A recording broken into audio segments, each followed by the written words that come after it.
What is up, guys? We're back with another video, and today we're taking a look at this motherboard right here. This is ASUS's ROG Strix X870E-E gaming Wi-Fi. So let's go ahead and take a look.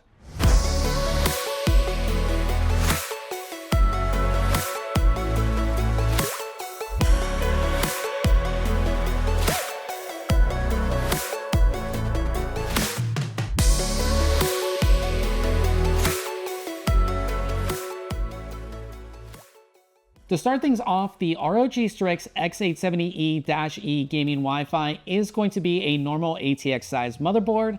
The design and colorway is going to be very much black, so we have a black PCB with silver and gunmetal accents on your heat sinks and various covers.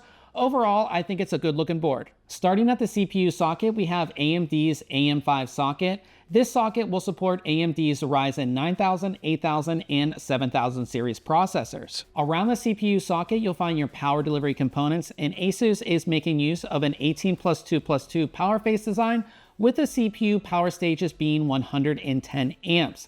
The power delivery components are covered by two large heat sinks, which are connected by a heat pipe. The top corner of the board comes together with a nice rear I/O cover that says "For Those Who Dare" on it, with the ROG logo in the center.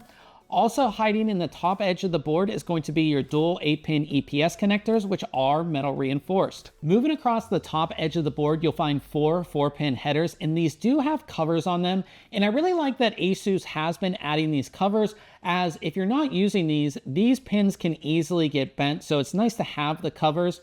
And as far as these connections go, you have your CPU fan header, optional CPU fan header, AIO pump header, and a channel fan header. Coming to the memory slots, we have 4 DDR5 DIMM slots, which will support up to 256 gigabytes of DDR5 8400 memory. These slots make use of NitroPath DRAM, so the slots have actually been completely redesigned.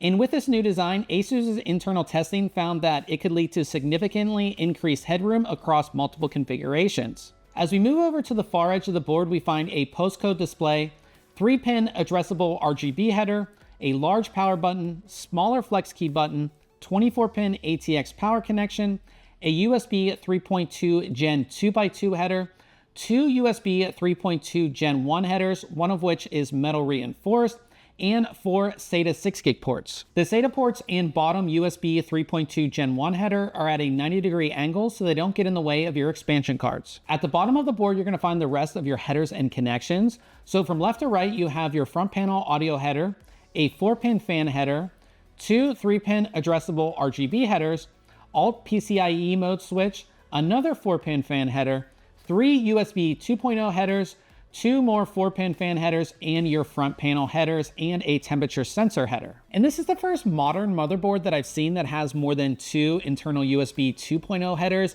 Pretty interesting to see on this board. Of course, if you're somebody who's making use of a lot of different devices, you may run out of those internal headers, so it's nice that you actually get 3 on this board. Like most modern high-end motherboards, the bottom half of this board is covered in heat sinks. There's a total of 4 removable heat sinks and 5 M.2 slots. Now, as we look at all of our heat sinks here, the top 3 are actually pretty thick because, again, these top 3 will support PCI Express 5.0 SSDs, so they need to be bigger to, of course, dissipate more heat. Now, this one is completely toolless, while these 2, you need a screwdriver to go ahead and remove them. So to remove this one, there's just a button right here. You just press that, and then you just pull it off. It's super, super easy. Now, technically, these 2 heat sinks are actually a single heat sink because I've already loosened the screws, but they just kind of come off just like that, as you can see, and it's one main big heatsink. And then finally, we remove our bottom heatsink that reveals our last 2 M.2 slots. As we take a closer look at all of our M.2 slots, again, the top 3 are going to be PCI Express 5.0, while the bottom 2 are going to be PCI Express 4.0.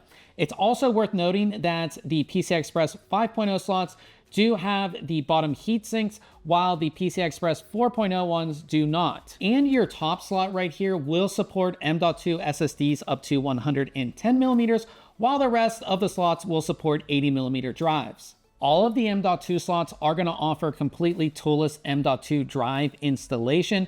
So on the top slot here, that actually features the M.2 Q slide. So if we put our drive in here, press it down, and then there's this little piece right here that just slides over. So we just slide that over, and it's gonna lock our drive in place.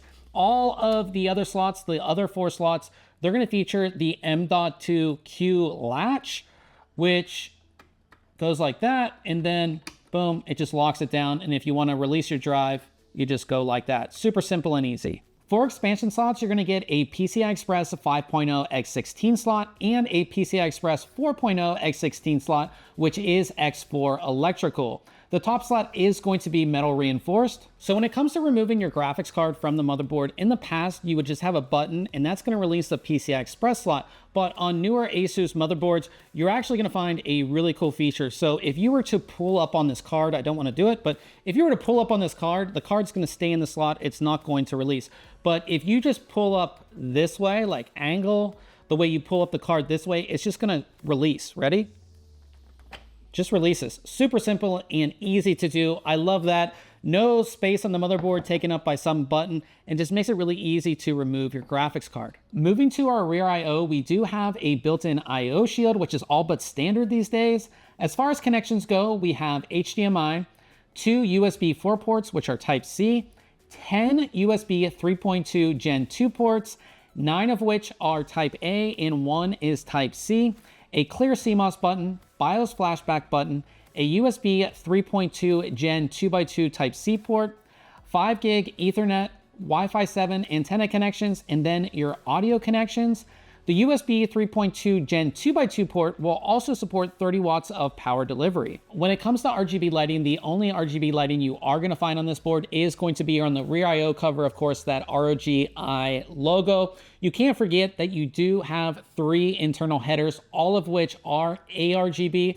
So if for some reason you have an older standard RGB device, it's not going to work on this motherboard. As we come to the end here, I have to say this is one of the most feature-packed X870E motherboards out there, and as somebody who connects so many devices to their system and has pretty much all M.2 storage, this is a board that I absolutely love. So talking about connecting things to the actual board, when it comes to USB, on the rear I/O, you're getting 13 USB ports, none of which are slow. So you have 10 USB 3.2 Gen 2 ports, you have those 2 USB 4 ports, and then you have that single USB 3.2 Gen 2x2, which is the Type-C. It's also gonna do 30 watts of power delivery, which is awesome. And then you have your internal headers, which give you even more USB ports. So you have your Gen 2x2 header right here. You have 2 more USB 3.2 Gen 2 headers as well. And then you have, for some reason, you have 3 internal USB 2.0 headers. I haven't seen a modern board that has 3 of those, but you're getting 3 of those there. And then when it comes to your storage, you do have support for up to 5 M.2 drives. So you can do 3 Gen 5 and 2 Gen 4 on here, which is awesome, all with great heat sinks as well.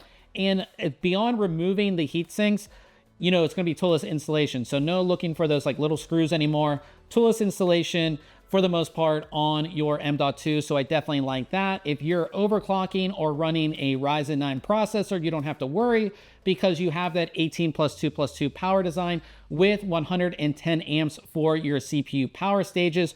Great cooling here as well with the larger heat sinks and the heat pipe there.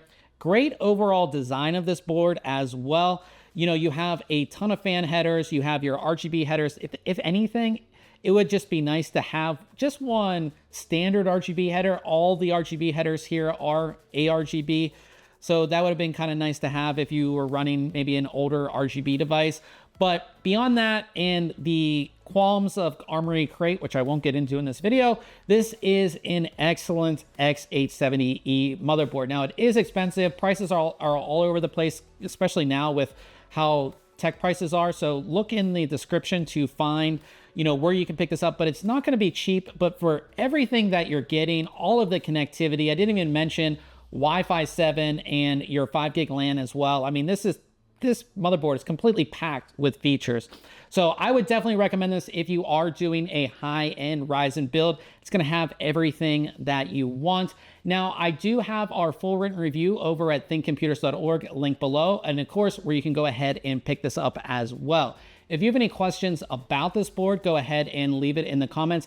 And if you did enjoy this video, I would definitely appreciate it if you hit the thumbs up. We'll see you guys in the next video.